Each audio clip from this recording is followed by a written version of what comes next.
kami ng boyfriend ko, kaya parang okay. Alam mo kaya nahihirapan ako. Alam mo ba merong one time na nakipag-date ako sa hindi out. Doon ko na-realize na ay ayoko pala sa mga hindi out. Dati nga sa mga hindi pa out. In respect naman din sa kanila and hindi naman ako galit sa kanila. Pero ayoko lang na darating sa point na magjojowa ako ng hindi pa out.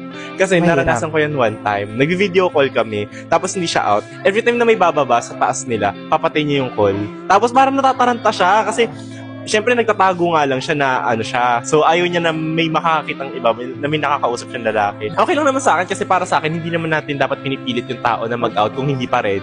Pero ayoko lang mag-date ng mga ganong klaseng tao kasi bukod sa nahihirapan sila at hindi sila comfortable, dahil hindi sila comfortable, pati ako hindi na rin ako naging comfortable sa sitwasyon and ayoko mapunta at ayoko mabalik sa ganong klaseng sitwasyon na na-experience ko before. Kaya sabi ko, parang hindi ako para sa mga straight or hindi ako para sa mga hindi pa out kasi gusto ko yung totoo lang.